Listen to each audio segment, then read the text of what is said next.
I still remember the feeling of that evening, the weight of my boots on the wooden floor, the smell of dust that followed me inside, and the way my own heartbeat didn't sound like mine anymore.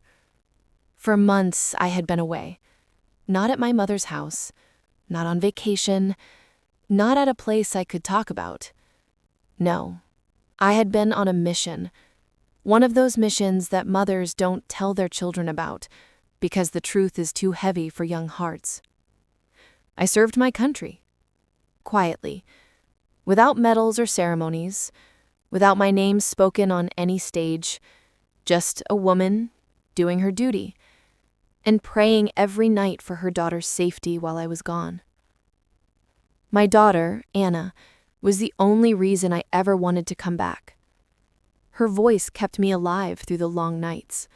Her letters, short, sometimes only 3 sentences, reminded me why I was fighting. Every time I opened one, I whispered to myself, 1 day more, just 1 day more, for her. And when the commander told me, "Your mission is complete, you're going home," I felt something warm rush through my chest, something I had not felt in a very long time. Hope. Real, trembling hope. I imagined Anna running to me at the door. I imagined the way she always held my face with both hands, as if trying to check if I was real. I imagined sitting with her at the kitchen table, both of us drinking tea and talking about normal things. Her school, her drawings, her dreams. I imagined peace. Just peace. But life has its own stories, and some of them do not wait for our permission. When I reached my small house at the edge of town, I could hear laughter from inside. For a long moment, the 3 of us stood there in the warm silence of the living room. My daughter still wrapped around me, Elias standing like a quiet shadow, and me trying to understand how the past had walked through my front door, without knocking. It is a strange thing, coming home after months away, only to feel like a guest in your own house. Anna loosened her hug and looked up at me with those bright, trusting eyes. The same eyes that had given me strength on all those nights, when the world outside our borders felt colder than death. "Mama," she said softly, "you look tired." "Sit down." "I'll make tea." There. As if tea could fix the way my bones ached, the way my heart twisted, the way the memories of Elias's arrest clung to me like wet cloth. But I didn't stop her. I simply nodded. Anna smiled and hurried to the kitchen, her footsteps light, her humming soft and meant to comfort. It left me standing alone with him. Elias. The man I once tackled to the ground. The man who tried to run until his legs gave out. The man who had stared at me through the bars, eyes full of anger, sadness, and something I could never name. Now he was in my house, in my daughter's life, in her trust. I studied him quietly, the way a soldier studies a map, slowly, carefully, with a heart that knows one wrong reading can cost everything. He looked different than before. Older, thinner, calmer. His hair was shorter, his clothes plain, his hands steady. He didn't speak first. He let me breathe, as if he understood I needed a moment to gather the pieces of myself. Finally, I walked to the table and sat. My legs felt heavier than the gear I used to carry. He stayed standing, polite, almost respectful.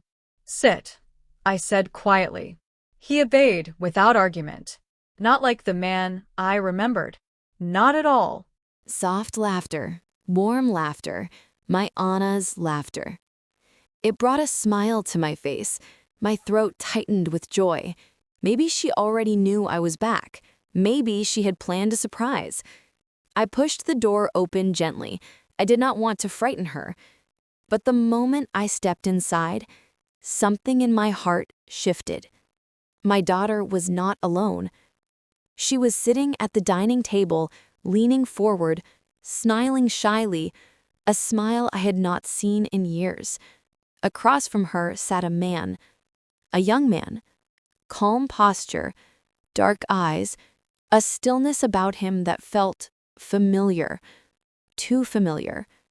He turned his head slowly, and when his eyes met mine, the world inside me stopped moving, because I knew that face.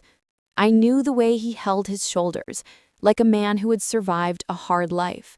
I knew the faint scar above his eyebrow, a scar he earned the day I captured him, and I knew the cold, steady silence in his gaze. I had seen it before, years ago, in a dim hallway where he fought like a cornered animal before he finally fell to his knees. His name was Elias Ward, a man I had arrested, a man who had sworn I ruined his life, a man who looked at me on that day and said, "You'll pay for this one day." And now he was sitting in my house, smiling at my daughter, laughing with her, as if he belonged here. At first, my mind refused to believe it. Maybe I was tired. Maybe it was a shadow that resembled him. Maybe trauma was playing tricks on me. But then he spoke, softly, politely, like he was greeting a stranger. "Good evening," he said, and the sound of his voice cut through me like a blade. Anna turned quickly, her face lit up with excitement. "Mama, you're home early." She ran into my arms, warm and sweet, and for a moment I forgot everything else. I held her as if trying to memorize her shape, my little girl, my entire world. But when I opened my eyes, he was still there, watching, waiting, too calm, too gentle, too familiar. My hand trembled as I brushed Anna's hair back. I forced my voice to stay steady. "Sweetheart, who is this?" She looked back at him with a softness that scared me. "This is Elias. He's been helping me while you were gone. He's my friend." Friend. The word nearly broke my knees. I had spent years trying to protect her from the darkness I worked in.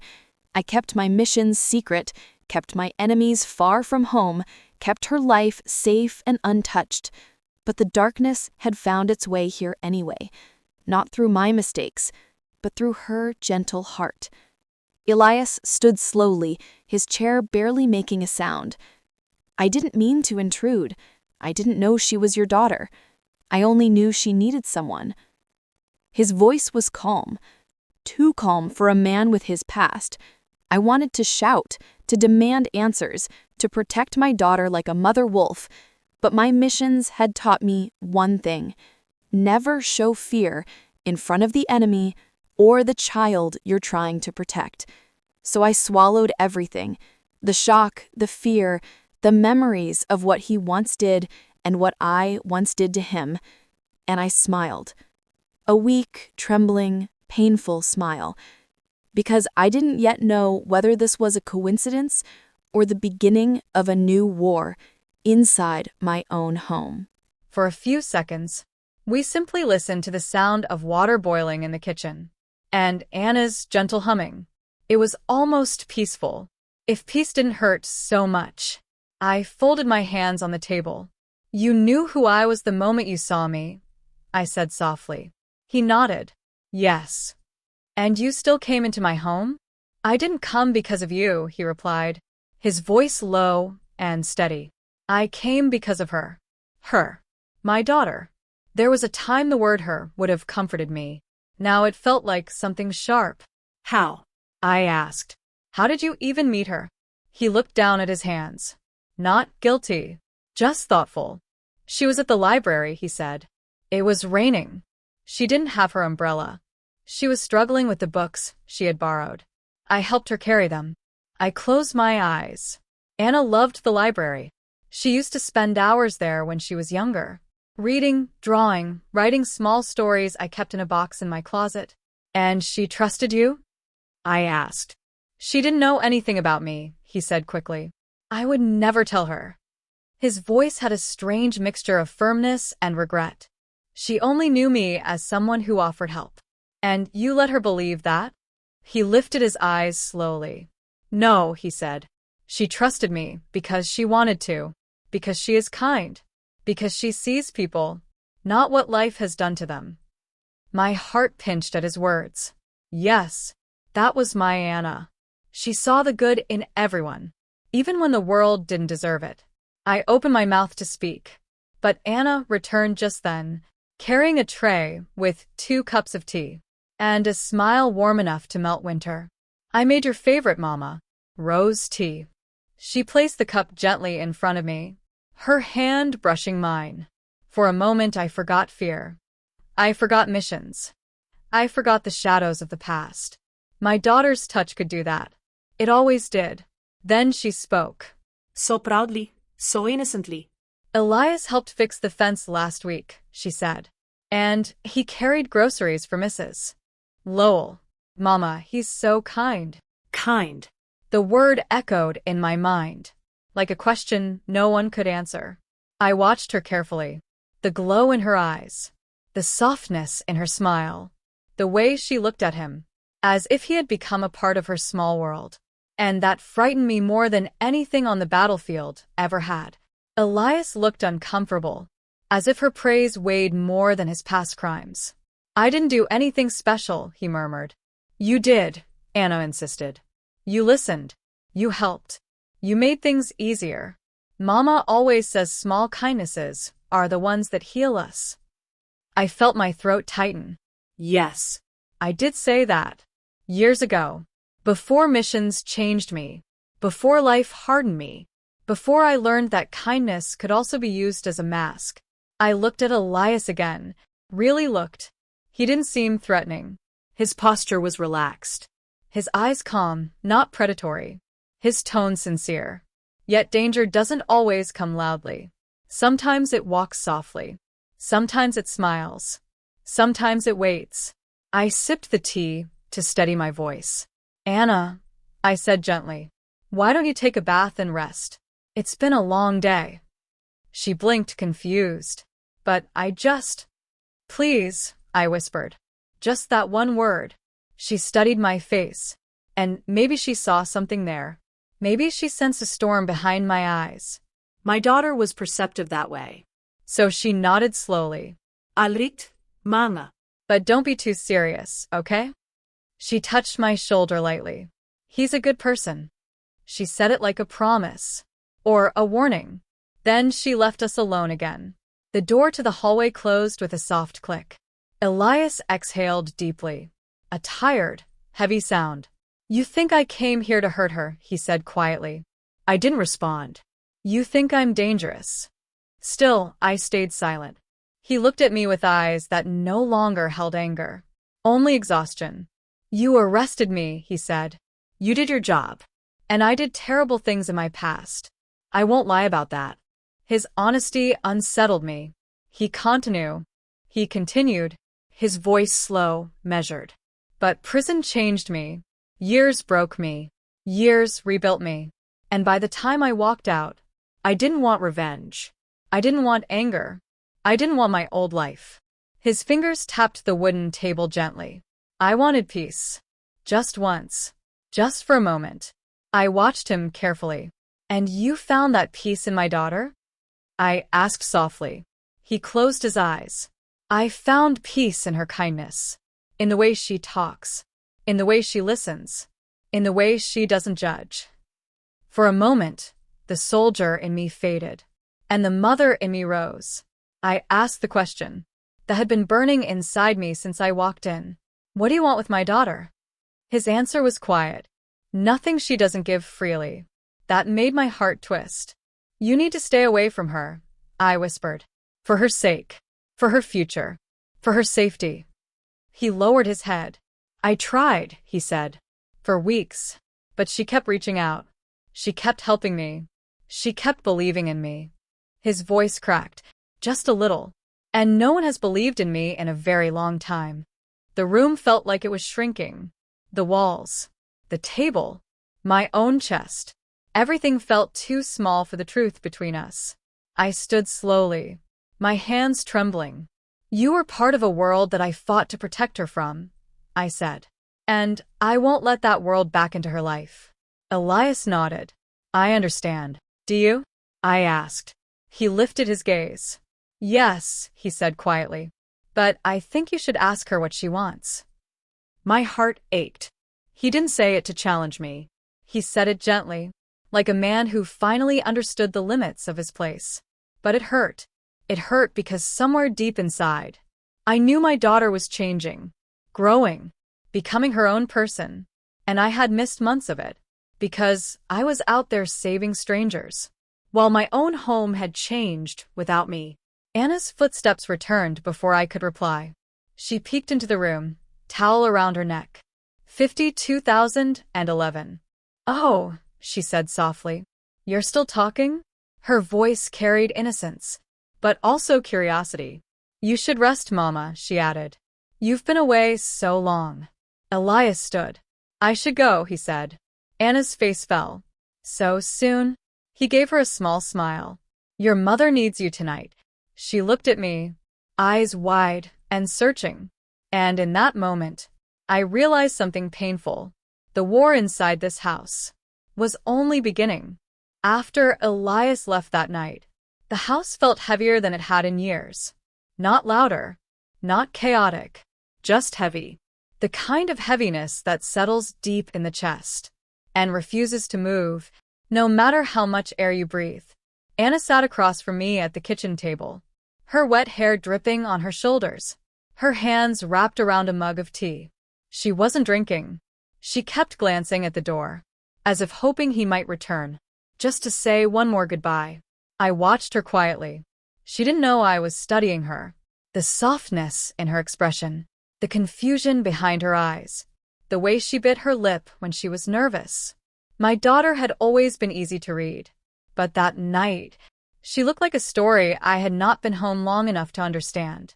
Mama, she said finally, her voice small. You were quiet. Too quiet. I didn't answer immediately. A mother does not rush her words when her child's world is changing. So I reached for my tea, held the warm cup between my hands, and forced my voice to stay gentle. I was just thinking about Elias? I didn't lie. Yes. She sighed, Leaning back in her chair. You don't like him. I swallowed. I don't know him. Her eyes softened with a sadness that cut deeper than anger ever could. He's a good person, Mama. There it was, the beginning of the storm, the soft, fragile belief of a daughter who had not yet seen enough of life to understand how complicated people could be. Anna, I whispered, there are things about him you don't know. She frowned. Like what? I looked at her face. So young, so hopeful, so trusting. A part of me wanted to protect her from every truth, every danger, every shadow I had spent a lifetime fighting. But another part of me knew that truth could break her, and lies could break us. I inhaled slowly. Did he ever tell you anything about his past? She blinked. No. He doesn't talk about himself much, but that doesn't mean he's bad. The child in her believed that. The woman she was becoming wanted to believe it, and that frightened me. I took a breath and tried again. Anna, some people lose their way in life. Some make mistakes that lead them down dark paths. Elias was one of them. Her brows pulled together. She looked confused, not defensive, just unsure. Mama, what do you mean? I reached out and took her hand across the table. Her fingers were warm, but they stiffened nervously. I knew him before, I said softly. Years ago, during a mission. She froze. A mission, she whispered. You mean your work? I nodded. Her eyes widened, not with fear, but with realization. You arrested him, she breathed. It wasn't a question. She had pieced it together faster than I expected. I didn't answer. I didn't need to. She stared at me for a long time. Her lips parted in disbelief. Finally, she spoke, her voice trembling. Elias did something awful? He made choices that hurt people, I said quietly. But he paid for them. He served his sentence. She shook her head slowly, trying to process it all. But he's not like that now, she whispered. I looked at her gently. Do you know that for certain? Her eyes filled with tears she tried to hide. Yes, she said. Ido. There it was. The truth I wasn't ready for. Not anger, not rebellion, but belief. She believed in him. More than that, she cared for him. And maybe, just maybe, he cared for her too. But caring didn't erase the past. And it certainly didn't erase danger.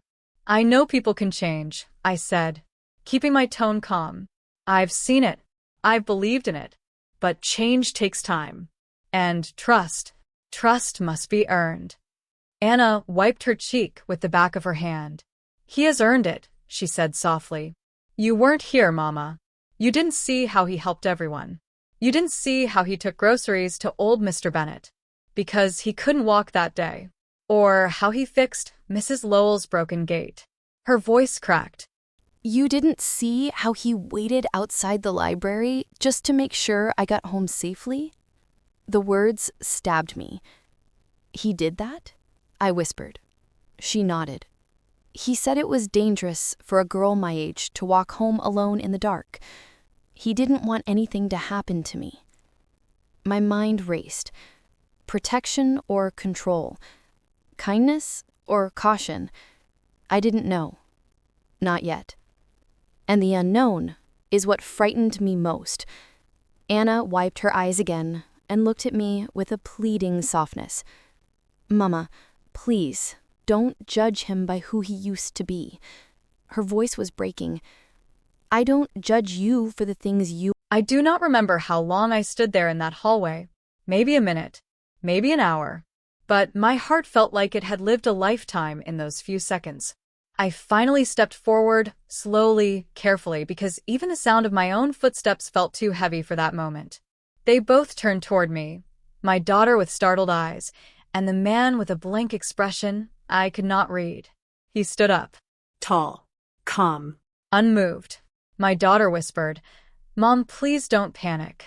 I can explain. Explain. Such a small word for such a heavy moment. I kept my voice soft. Almost too soft. Sweetheart, how do you know him?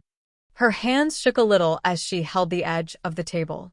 Mom, he's been helping me for almost a year now. With everything. With school. With a life. I wanted to sit, but my knees refused. My body stood there, stiff like a soldier in uniform, even though I wasn't wearing one. And you didn't tell me? I asked. Her eyes dropped to the floor. Because I knew what he meant to your past, what he meant to my past. She said it so gently, yet it pierced me deeper than a knife ever could. The man finally spoke for the first time. I never meant to disrespect your home, he said quietly. I didn't know you would be returning today. She said you were still deployed. His voice had changed since the day I last heard it. Back then, he sounded angry, lost, dangerous. Now he sounded tired, maybe even remorseful. But I wasn't ready to hear remorse. Not from him. I took a step closer, careful, controlled. You should not be here. He nodded once, not in defiance, but in understanding. I'll leave if you ask me to, right now. My daughter looked at me, her eyes filling with fear, but not fear of him. Fear of losing something or someone she cared about. Mom, please don't make him go like this, she whispered. He's changed. People change. Yes. But the past does not. I had learned that the hard way. I looked at my daughter, not as a soldier, not as a protector of my nation, but as her mother, her only parent, her safe place. And in that moment, I realized something painful. She had been living through her own battles while I was away fighting mine. I swallowed the tightness in my throat. What do you want from me? I asked her softly. She took a shaky breath. I just want you to listen, to understand. Not now, maybe not today, but someday. Someday. A fragile promise hanging between us. The man slowly moved toward the door, not rushing, not resisting, just quietly stepping away. Before leaving, he paused and looked back at me, not boldly, but respectfully. For what it's worth, he said, I'm not the man you remember. Then he left. The silence that filled the room afterward was heavier than any battlefield quiet I had ever stood in. My daughter sank into a chair, covering her face with both hands. And I finally allowed myself to sit, to feel the weight of everything, to accept that the war inside a home can be more complicated than any mission outside it. I reached across the table and touched her hand. "We'll talk," I whispered. "Not now, but soon. I promise." And for the first time since returning home, I saw a small breath of relief leave her shoulders. The evening passed in a quiet kind of stillness. Not the peaceful kind, but the kind where two people love each other deeply, yet don't know how to step toward each other. My daughter cooked dinner even though she barely touched her food. I washed the dishes even though my hands trembled under the warm water. And the house felt unfamiliar, like both of us were guests in our own home. I kept glancing at her, hoping she would speak. She kept glancing at me, hoping I would ask, but neither of us had the courage yet. Later, as I made my bed, she appeared at my door. "Mom, can I sit?" I nodded, patting the side of the mattress. She sat slowly, curling her legs like she used to when she was little. "I didn't mean to hurt you," she whispered. I breathed in deeply. "I know. I just wasn't prepared." Coming home from a mission and seeing him in my house, it shook me. She lowered her eyes. "Mom, I should have told you, but I didn't know how. I was scared." "Scared of me?" I asked softly. Her voice cracked. "No, scared of disappointing you." That sentence broke something inside me. After all these years of protecting her, after losing my husband, after every sacrifice I had made, I never wanted fear to be the reason she hid things from me. I reached for her hand. "Sweetheart, listen to me. You can disappoint my expectations, but you can never lose my love." A tear slipped down her cheek. She nodded, trying to smile. After a moment she whispered, "I need to tell you the truth. About him." My chest tightened, but I nodded for her to go on. "When you arrested him, he wasn't the one who hurt people. He was with the wrong group, wrong friends, wrong decisions. But he didn't do what everyone thought." My breath caught. "He told you that?" I asked. She nodded. At first, I didn't believe him either. But then I saw the proof. He showed me everything: papers, letters, records. He tried to appeal his case 3 times, but nobody listened. I felt the old military habits rising inside me: caution, skepticism, control. "Why did he come to you?" I asked. She swallowed. "I met him during a community program at the rehabilitation center. I volunteered there for school credit. He was quiet, polite. He listened more than he talked. And slowly, I realized he wasn't the man everyone thought." I closed my eyes for a moment, not because I believed everything, but because I could feel how deeply she cared. "Mom," she whispered, "he didn't come here as someone from your past. He came as someone from my present." The room fell silent. Her words were gentle, but heavy. She continued softly, "I know what you saw that day years ago. I know what you believed. But people can change. He's been helping so many young men get off the streets. He volunteers. He works. He tries." Her voice trembled slightly. "And I fell for his kindness." My heart squeezed painfully, not because she loved him, but because she had lived all of this while I was far away, doing my duty to the nation, unaware of her private storms. She looked at me with pleading eyes. "Mom, I'm not asking you to trust him right now. I'm asking you to trust me, to give me time, to give him a chance to prove himself." I held her hand gently. "I don't know if I can believe his story," I said quietly. "But I believe you. And that's enough for now." Her face softened, relief mixed with fear. Because she knew this wasn't acceptance. It was only the beginning of a very difficult path. She leaned her head on my shoulder, something she hadn't done in years. And I found myself holding her close, wondering when she had grown so much without me noticing. The house felt different that night. Not less heavy, but a little warmer. As she went to bed, I was left sitting alone in the dim light, with 1,000 questions whispering in my mind. But above all of them, one thought stayed strongest. Maybe the hardest battles aren't the ones we fight for our country, but the ones we face when we come home. The next morning, The house was quiet. Too quiet for comfort. I was making tea, hands wrapped around the warm mug, when I heard the soft clatter of plates in the kitchen. My daughter moved carefully, as if every sound could wake a sleeping storm inside me. I cleared my throat. Do you want to tell me more about him? She hesitated, then nodded. Just a little. We sat at the small kitchen table. The sunlight spilled across the worn wood, making the dust motes glow like tiny fireflies. I looked at her, really looked. The girl who had once clung to my apron strings was gone.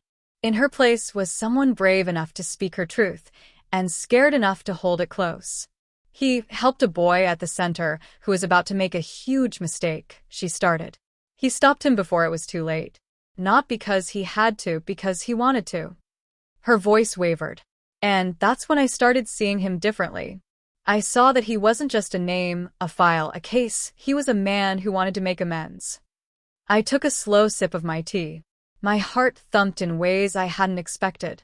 Years of arrest records, of training, of missions where I protected the innocent, none of it prepared me for this.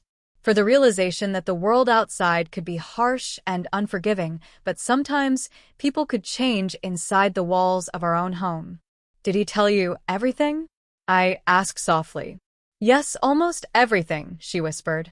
I didn't want to believe it at first, but now I do. I see it in how he acts, in the way he treats people, and in the way he looks at me. Her eyes filled with tears, but there was also a flicker of hope. I wanted to reach across the table and erase all her pain, all the fear I'd seen in her eyes. But I stayed silent.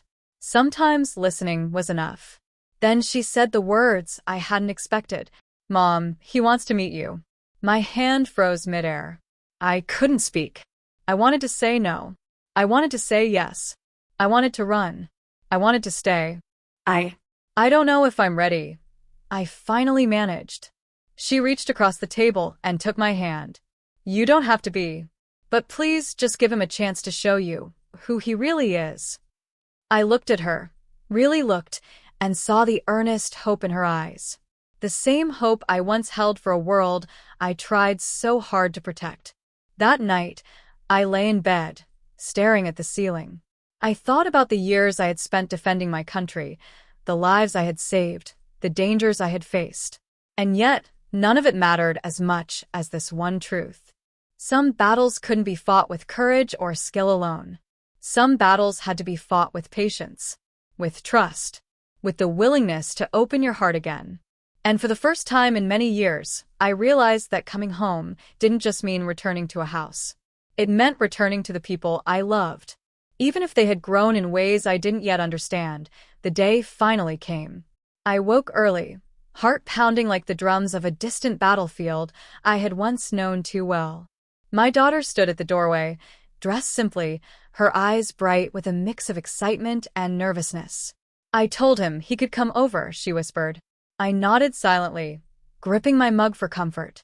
The steam rose slowly, curling like the memories I hadn't fully processed yet. And then there was a knock at the door. A simple sound, but it sent shivers through me. I opened the door, and there he stood. The man I had arrested years ago. The man I had once believed I would never forgive. But he wasn't the same. There was no arrogance in his stance, no defiance in his eyes. Instead, there was humility, respect, and a quiet strength that reminded me of someone I had once trained alongside in the army. He looked at me, carefully, as if measuring the distance between our past and this moment. Ma'am, he said softly, I know I don't deserve your trust, but I want to show you who I am now. And I hope you can see that I mean no harm to your family.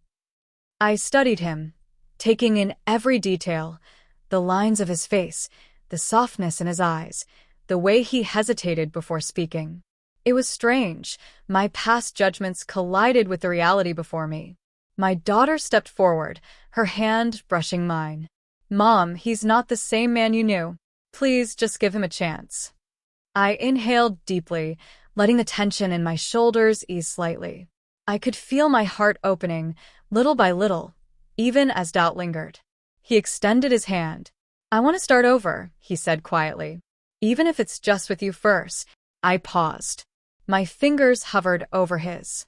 Memories of arrests, missions, and strict discipline pressed against the warmth of his sincerity. Then slowly I took his hand. It was a small gesture, but it meant the world. We sat in the living room. The air was thick with unspoken words, regrets, and hopes. I listened as he spoke of his mistakes, of the years he had spent trying to make amends, of the moments he had chosen to do right, even when no one was watching. And as I listened, I realized something.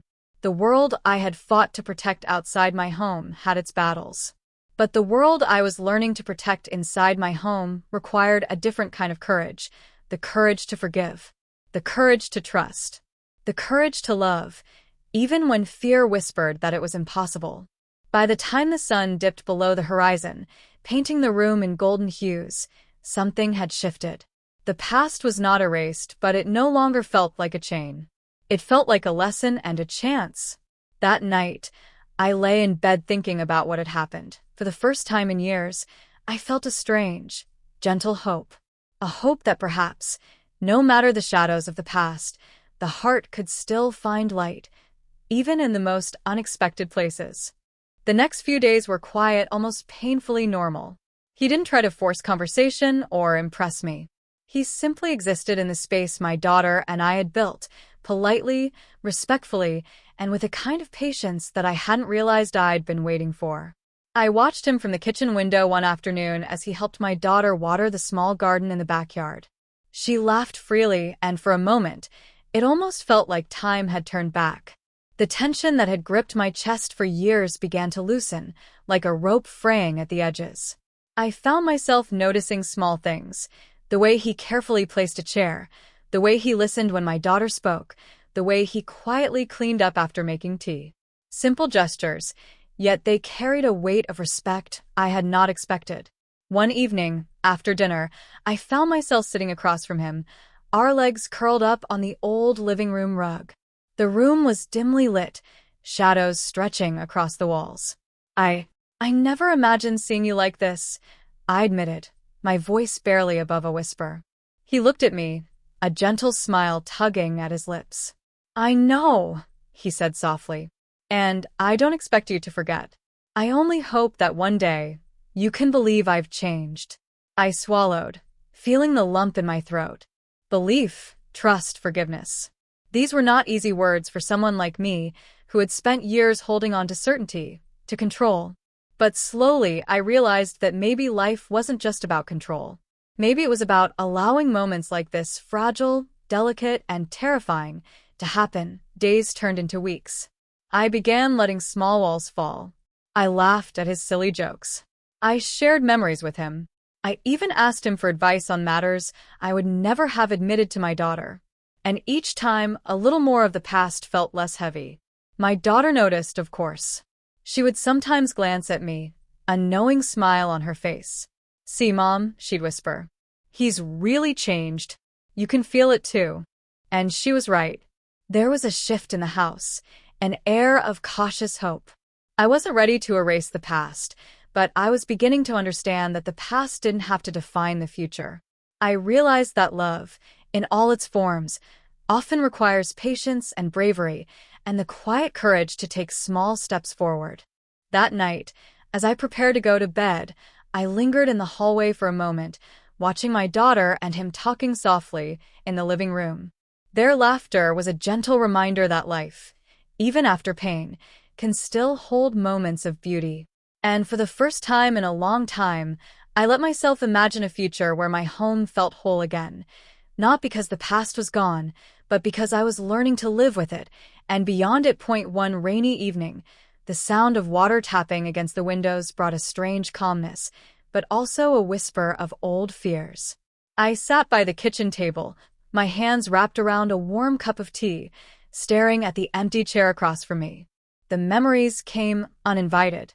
The man I had arrested years ago, the darkness he had brought into our lives, the fear, the sleepless nights, it all came rushing back.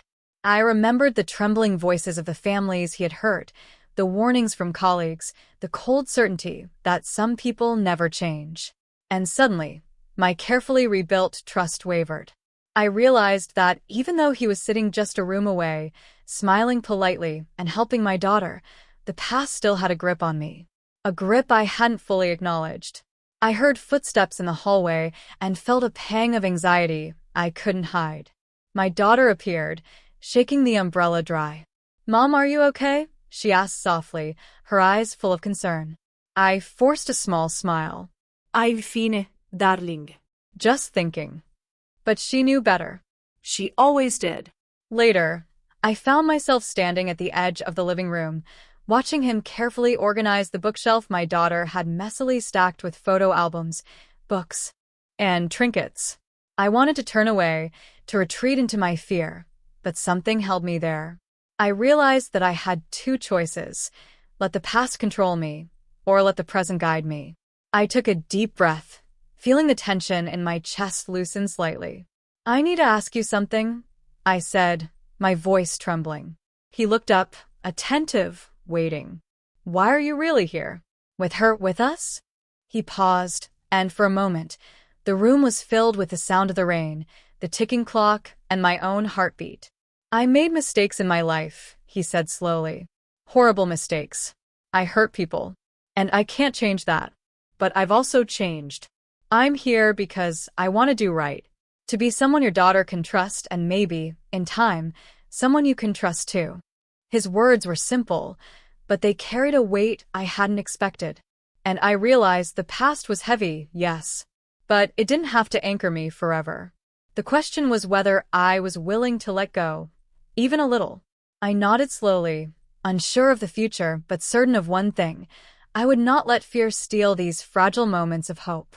I would try. And as the rain continued to fall softly outside, I felt the first real flicker of peace in my heart since the day I had first walked into this house and seen him there. The next morning, sunlight filtered through the curtains, painting the living room in gentle shades of gold. For the first time in days, I felt the house breathe around me instead of closing in like a cage. My daughter was humming softly while making breakfast, her laughter light and carefree. I watched her from the doorway, a pang of both love and guilt hitting me at once. I had been so wrapped up in my own fears, in the shadow of the past, that I had forgotten how much she had grown, how much she had chosen for herself. He was sitting quietly at the table, helping her set plates, moving carefully as if he knew every wrong move could shatter the fragile piece. And yet he seemed patient, gentle, honest. I hesitated, my steps uncertain. Then, finally, I took a deep breath and walked toward him. "Can I join you?" I asked softly. He looked up, his eyes meeting mine with quiet respect. "Of course," he said. I sat down, and for the first time the past didn't feel like a wall between us. We talked, slowly, carefully, about ordinary things: the weather, the garden, my daughter's school projects. He laughed when I told a silly story about my clumsy attempt to bake cookies the week before. I found myself laughing too, tentatively at first, then more freely. It wasn't trust yet. Not completely. But it was something. A crack in the wall, a hint of warmth in a place I had kept frozen for years. My daughter joined us, her smile bright, and the three of us shared a quiet breakfast. No grand gestures. No sudden revelations. Just small moments, stitched together like fragile threads of hope. And as I watched them, I realized that protecting my family didn't always mean shielding them from the world. Sometimes it meant facing the world together, even the parts that scared me most. For the first time, I felt a quiet acceptance. Yes, the past could haunt me, but the present, with all its messiness and surprises, could also heal me. That morning I allowed myself to hope just a little. If you like, I can continue with part 11, where a small crisis forces the mother to confront her lingering fears and makes her see his true character in action. A week passed, quiet and ordinary, but I could feel the tension in my chest loosening ever so slightly. I was beginning to see the man through new eyes, not just as the figure from my past, but as someone real, someone who cared for my daughter and respected our home. Then one evening, it happened. The phone rang. My heart jumped. It was my husband's old army contact. A situation had come up for my husband's mission that needed urgent attention. I had to leave, just for a few hours. My daughter protested. She didn't want me to go, but I insisted I would be back soon. As I packed my bag, a sudden accident in the kitchen startled me. A small fire had broken out near the stove. I froze, my heart racing, unsure what to do. Before I could react, he was there. Calm. Quick. Methodical. He grabbed the fire extinguisher, put out the flames, and then helped my daughter move to safety. I stood at the doorway, stunned. The fear, the doubt, the anger, all melted away. This was not the man I had feared. This was someone who could protect them, not just in theory but in action. After the fire was out, we sat together on the couch, trembling slightly but laughing at the absurdity of it all. My daughter leaned against me, whispering, "I knew he could do it, Mom. I told you." I took a deep breath and looked at him. I underestimated you," I admitted. He smiled gently. "And I'll keep proving myself if you let me." It wasn't about grand apologies or dramatic confessions. It was about small, real actions showing care, respect, and courage.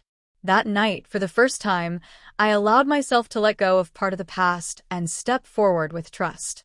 The bridge was fragile, but it was there.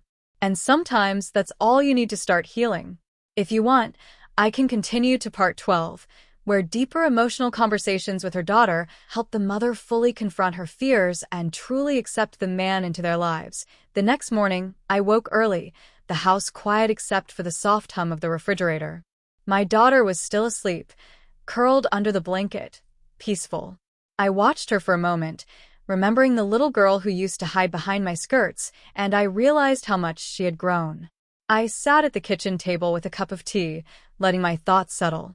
The events of the past week had shaken me in ways I hadn't expected. Not just the fire, not just seeing him there for her, but the realization that my daughter's life was moving forward whether I approved or not. When she came down, rubbing her eyes, I called her over. "Sit with me," I said softly.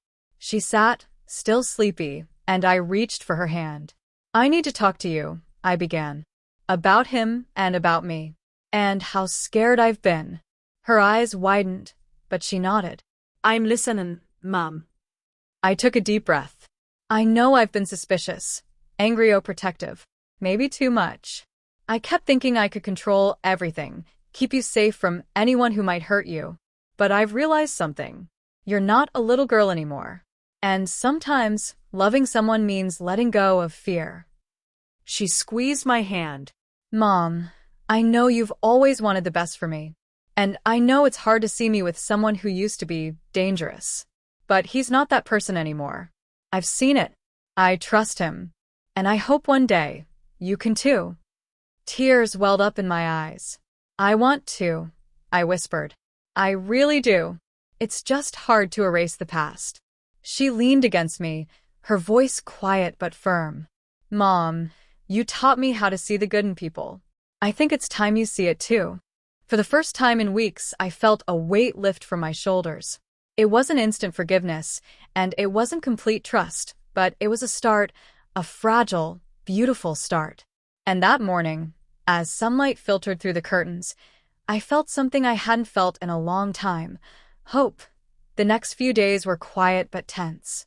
I watched my daughter and him, observing the small gestures, the way he held the door open for her, how he made her laugh, how he carefully listened when she spoke. Nothing extravagant, nothing showy, just quiet, patient kindness. One evening, I found him in the kitchen, washing dishes after dinner. He looked up when I entered, surprised. "I didn't hear you come in," he said softly. I nodded, unsure what to say. I wanted to thank you. I managed. For everything you do for her. She's happy, and I can see it." He smiled faintly, almost shy. "I just care about her. That's all." There was sincerity in his voice, a truth I couldn't ignore. It didn't erase my memories of the past, the man I had arrested years ago, but it did create a new space, a space where I could see him as someone different, someone changed. Later, I walked past the living room and overheard them talking. She was laughing at a story he was telling, and his eyes softened as he looked at her. I realized that this man, someone I had feared, someone I had judged harshly, had become a source of joy for my daughter. I sat down in the kitchen and took a deep breath. Change doesn't happen all at once, I reminded myself. Trust doesn't return overnight. But maybe, just maybe, hearts could heal if we let them.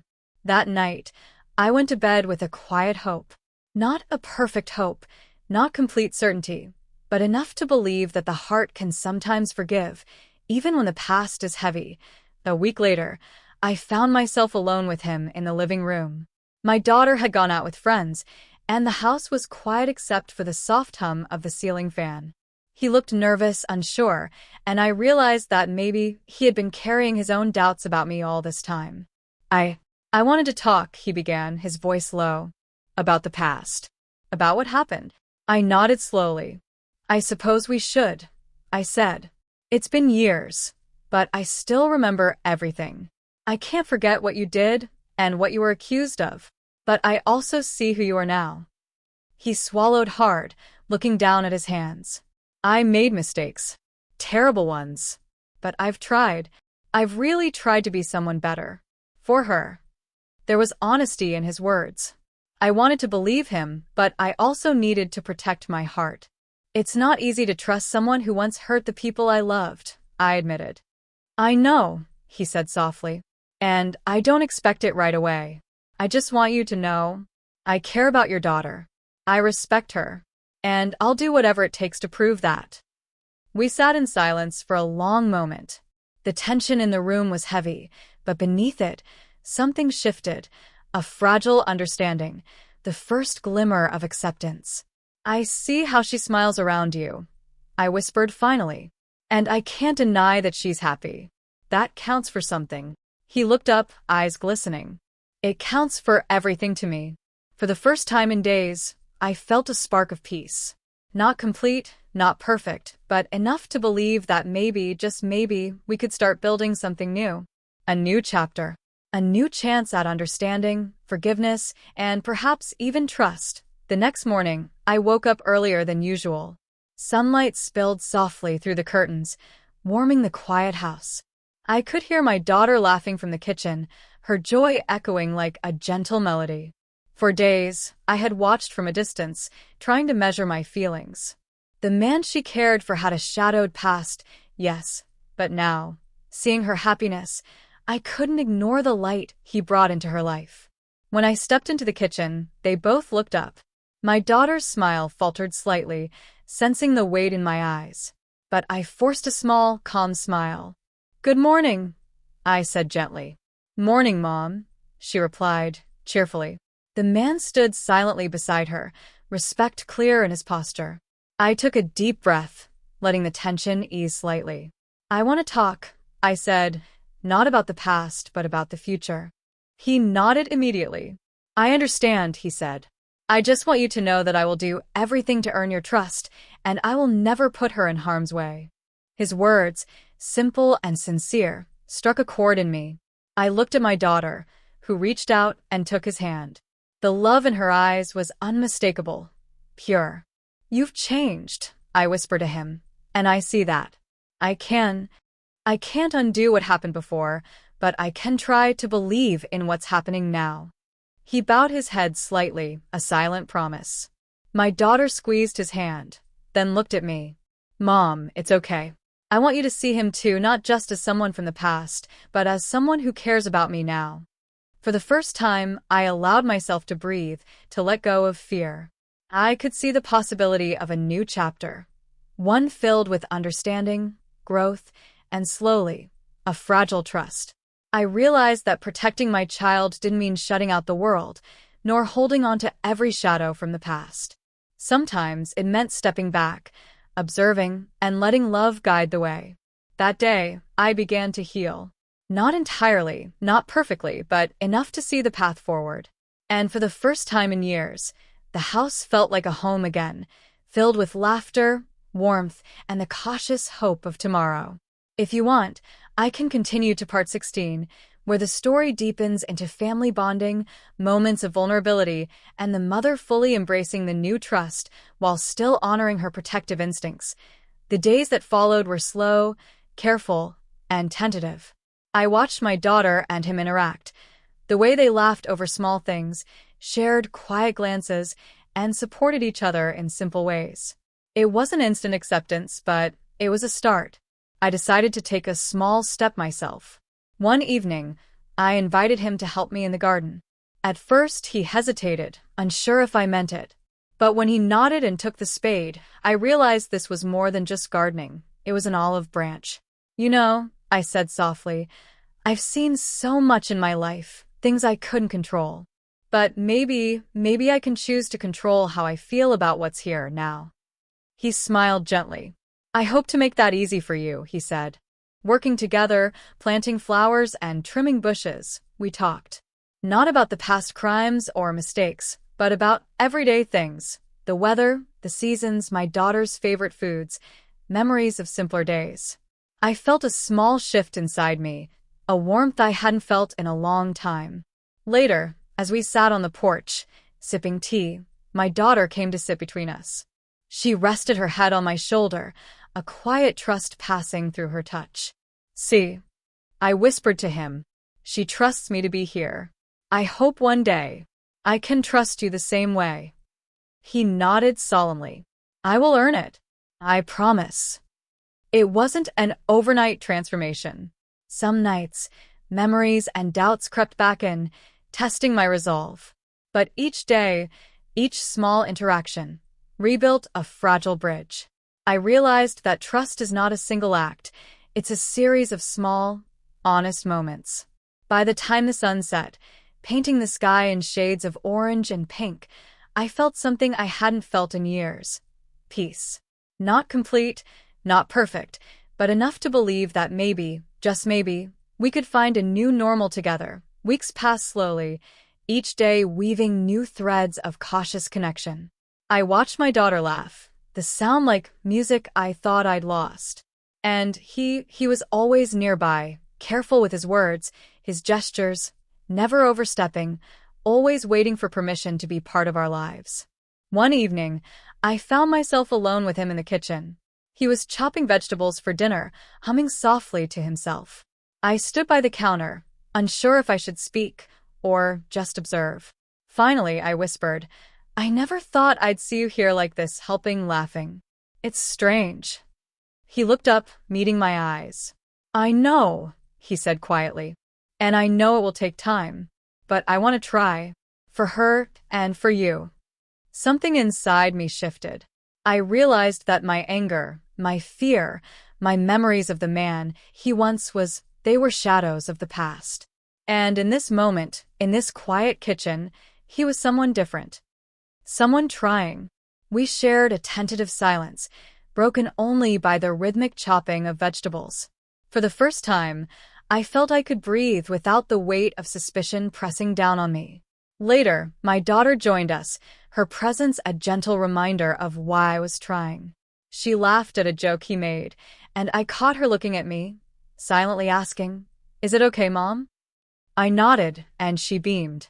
That small gesture, her trust, her hope, was enough to soften a heart that had been hardened by years of vigilance and fear. That night, as I lay in bed, I thought about the life I had lived, the sacrifices, the missions, the dangers. And I realized something I hadn't allowed myself to feel in a long time. Hope. Hope that a family could heal, even after wounds too deep to see. Hope that love could persist, even when the past tried to shadow it. And most of all, hope that I could finally protect what mattered most, not just with strength, but with understanding, forgiveness, and trust. The days that followed were quieter, softer, almost fragile. I noticed the little things. How he always made sure my daughter had her favorite tea ready in the mornings, how he quietly tidied the living room before anyone noticed, how he listened, really listened, when I spoke about my fears, my past, my life as a mother and a woman shaped by duty and sacrifice. One afternoon, I found him sitting on the porch, staring at the garden. I joined him without asking, taking a seat on the worn wooden bench. Do you ever think about what happened years ago? I asked hesitantly. He nodded. Every day. I remember what I did, the pain I caused, and I carry that with me. But I've changed. I want to be better. I want to be part of your life, if you let me. I was silent for a long time. Memories of his past misdeeds rose like storms in my mind. The man I arrested, the fear I felt, it had never truly left me. Yet sitting there, I realized that clinging to the past would only keep me from the future I wanted, a future where my daughter could be happy, and perhaps where I could find peace too. I want to believe that, I said softly, my voice trembling. I want to, but it's not easy. He reached out and placed his hand gently over mine. I understand. And I'll wait. No matter how long it takes. The sincerity in his eyes was undeniable. And in that moment, something in me began to soften. Perhaps forgiveness wasn't about forgetting. Perhaps it was about choosing to see the person in front of me, the one trying to make amends, the one showing love not just for my daughter, but for our fractured family. When my daughter came home later, she found us sitting together on the porch. She looked between us, her eyes bright with hope. "Mom, he's trying," she said simply. I nodded, squeezing her hand. Yes, I see that now. For the first time in years, I felt a sense of calm wash over me. The shadows of anger and fear that had haunted my heart were still there, yes, but they no longer controlled me. I could see beyond them, to the possibility of a future where love, trust, and understanding guided our family. That night, as I watched my daughter laugh with him, I whispered quietly to myself, I may have protected my country, but now, I will learn to protect my home with my heart. The next morning, sunlight spilled into the kitchen, warm and golden, but the air between us still carried a quiet tension, not heavy, but noticeable, like a fragile bridge we were still learning to cross. I made breakfast, listening to the soft clatter of dishes, the faint hum of birds outside. He appeared at the doorway, hesitating for a moment before speaking. I made coffee. Thought you might like a cup before your day starts. I turned, surprised. There it was again, that small, thoughtful gesture. I nodded, accepting the cup with a faint smile. Thank you. For the first time in years, I felt a small flicker of warmth toward him. It wasn't trust yet, not fully, but it was the beginning. And sometimes beginnings are enough. My daughter joined us, her eyes sparkling. Mom, can we all go to the park today? Just together? I glanced at him, then at her, and felt the stirrings of hope. Yes, I said, softly but firmly. Let's do that. At the park, laughter rang out, soft and natural, blending with the rustle of leaves. Watching him interact with my daughter, guiding her on the swings, listening to her stories with patience, I realized something important. He wasn't perfect. No one was. But he was present. He was trying. I found a quiet bench nearby and sat, watching them, my chest tight with an unfamiliar but welcome feeling. Hope. The distance between us was still there, yes, but it had narrowed. With each small action, each shared smile, it shrank a little more. Later, when we returned home, I found myself talking to him, really talking about ordinary things, the weather, the neighborhood, little things I hadn't shared with anyone in years. He listened, asked questions, and laughed softly at the right moments. It was normal, simple, human, and profoundly healing. That night, as I tucked my daughter into bed, she whispered, Mom, I think he's trying to be a good man. I kissed her forehead. I see that too, sweetheart. And we'll take it one day at a time. For the first time since my return from my mission, I felt that maybe, just maybe, our family could find a new rhythm, a life shaped not by fear, anger, or past mistakes, but by patience, forgiveness, and the courage to start anew. I whispered quietly to myself as I turned off the lights. I may have defended my country with strength, but now I will defend my family with love and hope. Even as life began to settle into a gentle rhythm, shadows of the past still lingered. Memories of my mission, of danger and secrecy, clung to me like an invisible cloak. Every time I glanced at him, the man I had once arrested, now sharing laughter with my daughter, my heart skipped, torn between fear and hope. One evening, as the sun dipped below the horizon, I sat in the living room, thinking of how quickly trust can fracture. He approached quietly, holding a cup of tea, and said softly, "I know I have a lot to prove, and I'm willing to do it."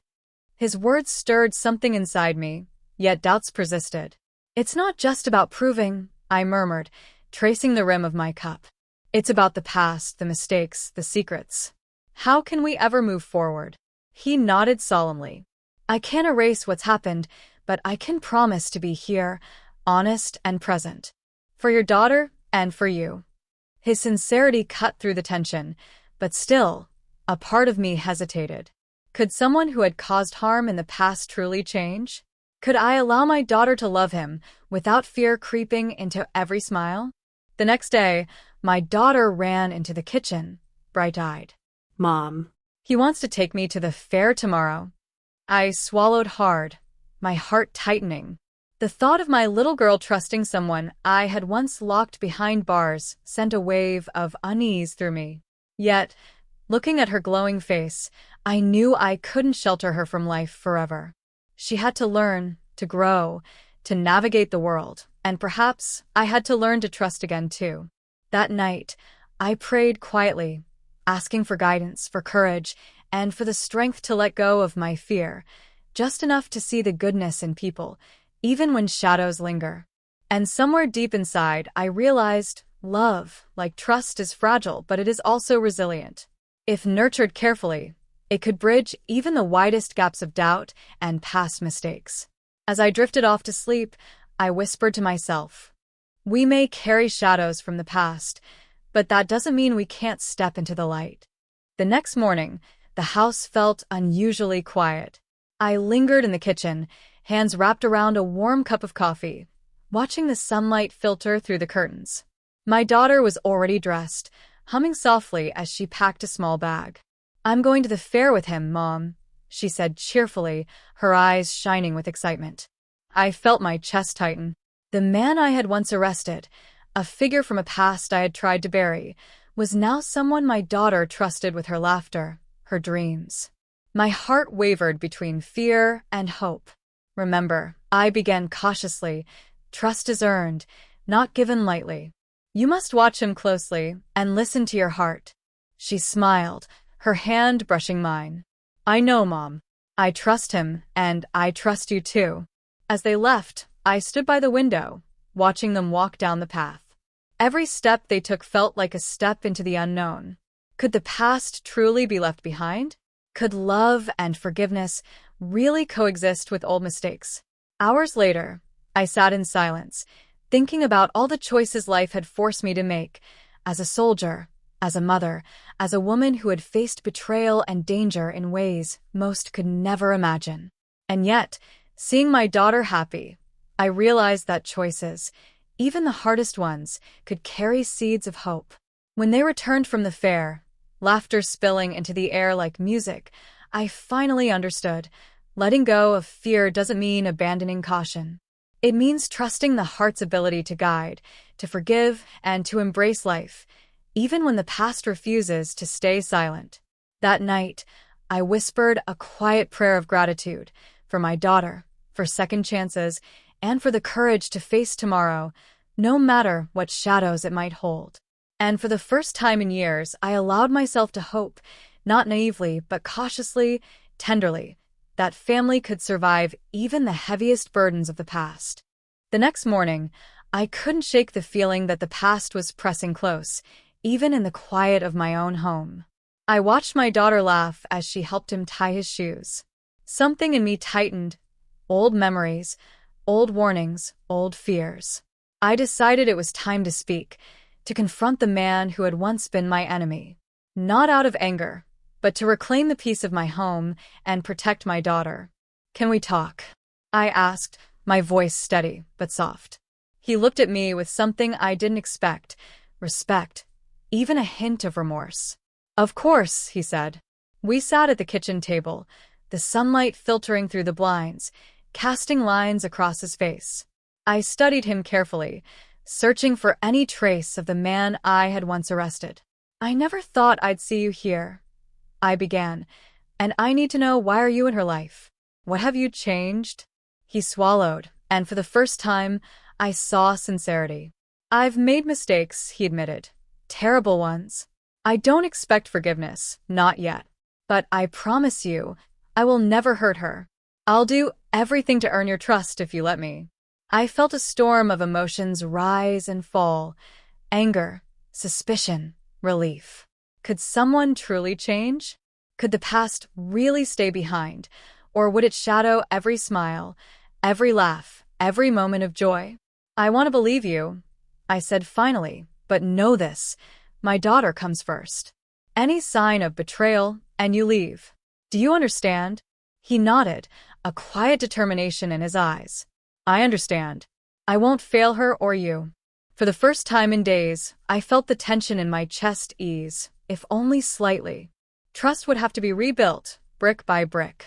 But maybe, just maybe, the walls I had built to protect my family could start to come down. And as my daughter watched us, blissfully unaware of the gravity of this conversation, I realized something profound. Love, hope, and the willingness to forgive, even cautiously, might be the only way to truly protect home. A week passed, and life at home tried to settle into a fragile rhythm. My daughter continued to laugh and share stories with him, oblivious to the storm of emotions swirling inside me. I wanted to step in, to shield her, but I reminded myself that control no longer belonged to me, not entirely. One evening, I noticed them walking toward the old park at the edge of town. He held her hand lightly, casually, as if nothing in his past mattered. My heart thumped. My mind screamed warnings.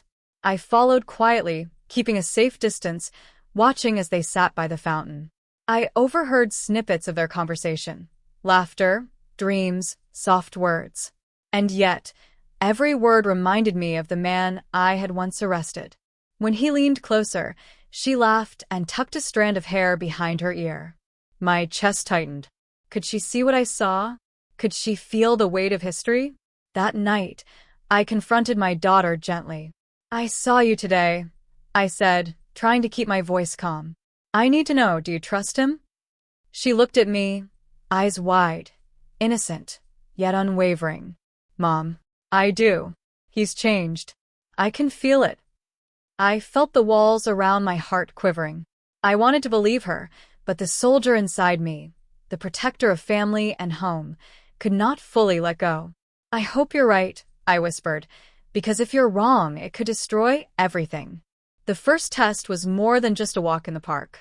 It was the first real challenge to my trust, to my ability to let go, and to my courage to accept that people, even the ones with dark pasts, can sometimes change. I knew then that the path forward would be filled with more tests, more fears, and moments where I would question every choice.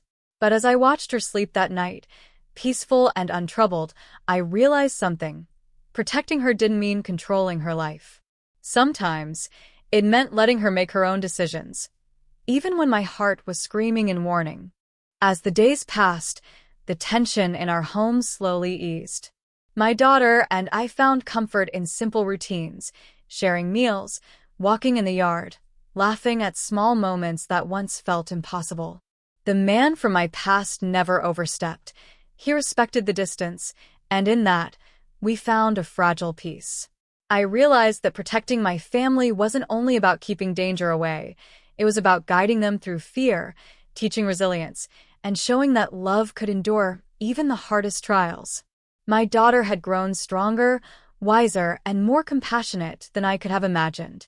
Sitting by the window one evening, watching the sun dip behind the horizon, I felt a quiet sense of closure.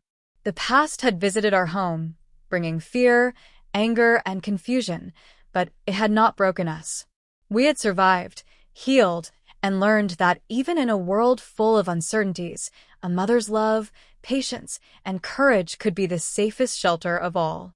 And as I held my daughter's hand, I whispered softly, "No matter what comes, we will face it together." In that moment, I knew that home was not just a place. It was the bond we shared, unshakable, enduring, and filled with hope.